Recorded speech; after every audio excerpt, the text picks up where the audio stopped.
बिस्मिल्लाहिर्रहमानुर्रहीम। अस्सलाम वालेकुम dear students. आज हम बात करेंगे बिहेवियर साइकोलॉजी। बिहेवियर साइकोलॉजी हमारे साथ BSN 6 सेमेस्टर का एक सब्जेक्ट है जो कि 2 क्रेडिट आवर पे मुश्तमिल है। ठीक है, तो इसके ऑब्जेक्टिव्स, इसकी यूनिट्स की आज हम बात करेंगे जो कि HEC ने हमारे साथ क्या किया है, यहाँ पे डिस्कवर किए हैं और इसके मुताबिक हम अपने कोर्स को कवर करेंगे। तो ये ऑब्जेक्टिव आप लोगों को याद रखने चाहिए और इस ऑब्जेक्टिव को सामने रख के आप लोगों ने क्या करना है, स्टडी करनी है।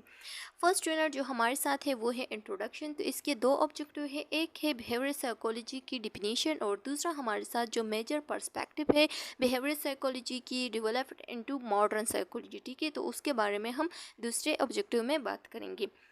दूसरा जो यूनिट है बायोलॉजी एंड बिहेवियर पे। ठीक है, और इसके 3 ऑब्जेक्टिव्स है। फर्स्ट वन क्या है, discuss biological influences on behaviour. ठीक है, जो बायोलॉजिकल इन्फ्लुएंसेस है बिहेवियर के बेस पे तो उसको डिस्कस करेंगे। अच्छा, दूसरा जो ऑब्जेक्टिव है वो हमारे साथ है discuss how heredity and environment interact to produce the behaviour, development of behaviour. ठीक है, जो एनवायरनमेंट और जो हेरिडिटी है, जो जीन्स है, ठीक है, जो DNA है, जो वरासत है, वो किस तरह से क्या कर देती है, वो किस तरह से बिहेवियर साइकोलॉजी के डेवलपमेंट में इंटरेक्ट कर देती है या किस तरह से उस पर इफेक्ट डालती है।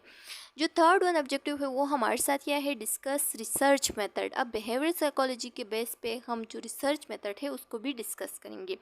थर्ड वन हमारे साथ जो यूनिट है उसमें क्या है, सेल्फ परसेप्शन या पर्सन परसेप्शन। ठीक है, कि आप दूसरों के लिए या अपने बारे में क्या राय रखते हैं, किस तरह से आप दूसरों को देखते हैं, किस तरह से आप अपने आप को देखते हैं। ठीक है, तो इस चैप्टर में हम 4 ऑब्जेक्टिव को क्लियर करने वाले हैं, जो कि फर्स्ट वन क्या है, understand basic principle and social perception. दूसरा हमारे साथ है understand the process of self and other perception and sources of error involved in formulating such perception. ठीक है, अच्छा, जो थर्ड ऑब्जेक्टिव है वो है discuss perceptual inaccuracy with reference to prejudice. और जो लास्ट ऑब्जेक्टिव है वो है identify ways to approach self and other positively. Fourth number chapter की अगर हम बात करें तो फोर्थ नंबर यूनिट हमारे साथ है इंटरपर्सनल कम्युनिकेशन। हम किस तरह से लोगों से बातें करते हैं। ठीक है, एक होता है इंट्रापर्सनल, अपने आप से बात करना, और इंटरपर्सनल दूसरों से बात करना या दूसरों के बारे में सोचना या दूसरों से कम्युनिकेशन करना। ठीक है, तो ये हमारे साथ इंटरपर्सनल आती है। इसके 4 ऑब्जेक्टिव है। फर्स्ट वन क्या है, demonstrate and understand of the ways involve in achieving effective communication.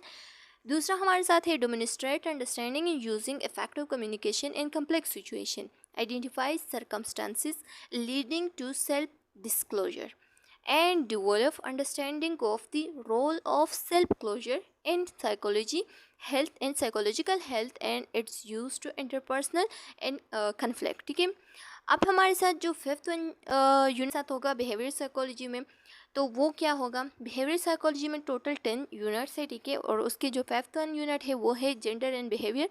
Gender and behaviour में 3 ऑब्जेक्टिव को हम क्लियर करेंगे और ये ऑब्जेक्टिव आप लोग कहीं से भी क्लियर कर सकते हैं। अभी तो फिफ्थ यूनिट में हमारे साथ जो ऑब्जेक्टिव्स है वो 3 है। लिखा गया है कि demonstrate understanding about stereotype. Stereotype के बारे में हम थोड़ा अंडरस्टैंडिंग करेंगे, जो कि हमारे साथ क्या होती है, stereotype attach to gender differences. ठीक है, जो कि हमारे जेंडर डिफरेंसेस के साथ अटैच होती है। Discuss impact of adhering to traditional gender roles and on behaviour. ठीक है, इसको डिस्कस करेंगे और लास्ट में हम डिस्कस करेंगे changing gender rules. Next one हमारे साथ जो यूनिट है वो है यूनिट 6 और यूनिट 6 हमारे साथ होगा ओवरव्यू ऑफ एडल्ट डेवलपमेंट। इसके तकरीबन 5 ऑब्जेक्टिव्स हैं। ठीक है, फर्स्ट ऑब्जेक्टिव में हमारे साथ क्या है कि discuss adult developmental transition in marital and intimate relationship. दूसरा हमारे साथ जो ऑब्जेक्टिव है वो है discuss age role and social clocks and its influences on behaviour. और जो थर्ड ऑब्जेक्टिव है वो है discuss issues in marriage leading to divorce. ठीक है, जो फोर्थ ऑब्जेक्टिव है वो है discuss adjustment to divorce and its impact on individual and family behaviour. इसके जो इम्पैक्ट्स है, जो असर है, ठीक है, फैमिली पे और इंडिविजुअल, तो उसको हम डिस्कस करेंगे। और लास्ट ऑब्जेक्टिव में हम डिस्कस करने वाले हैं develop understanding about significance of emotional intelligence in intimate interpersonal and work situation. अब यूनिट 7 की अगर हम बात करें तो यूनिट 7 हमारे साथ होगा हेल्थ साइकोलॉजी, और हेल्थ साइकोलॉजी में दो ऑब्जेक्टिव को हम क्लियर करेंगे जो कि हमारे साथ क्या है कि identify determine of people health related behaviour, and जो सेकंड ऑब्जेक्टिव है वो है develop understanding about the role of locus of control and attribution style in serving as protect measure for psychological health. ठीक है, 8 नंबर यूनिट में हम discuss करने वाले हैं स्ट्रेस एंड इट्स इफेक्ट को, जिसकी 3 ऑब्जेक्टिव्स हैं। फर्स्ट वन क्या है, identify major source of psychological stress. दूसरा हमारे साथ होगा identify factors influencing stress intolerance. Third one होगा develop understanding about achieving self control through self modification. 9 number unit की अगर हम बात करें तो 9 नंबर यूनिट हमारे साथ होगा theories of personality and behaviours. इसके 3 ऑब्जेक्टिव्स है। एक ऑब्जेक्टिव होगा demonstrate understanding of theory of personality and behavior, discuss the relevance of these theories to the development of health personality and identify various ways of assessing personality। और last जो unit होगा वो होगा दो objectives पर मुश्तमिल, और इसका नाम होगा काउंसलिंग। किस तरह से हम पेशेंट को काउंसल करेंगे जो कि हमारे साथ किसी भी मेंटल डिसऑर्डर के साथ आया होगा। ठीक है, या किसी भी उसकी बिहेवियर के बारे में अगर हम उसको काउंसल करेंगे तो उसको किस तरह से काउंसल करेंगे, तो वो हमारे साथ लास्ट यूनिट में होगा। और उसके दो ऑब्जेक्टिव है, एक है demonstrate understanding of the counselling process. ठीक है, और जो लास्ट ऑब्जेक्टिव है वो है demonstrate understanding of apply counselling techniques in various scenarios.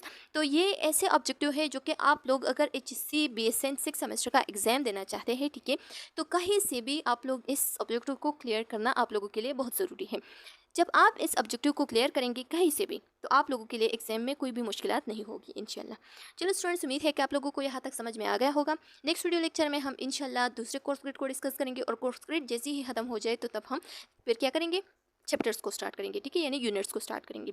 यहाँ तक कंप्लीट था। नेक्स्ट वीडियो मिलते हैं, तब तक के लिए अल्लाह हाफिज़।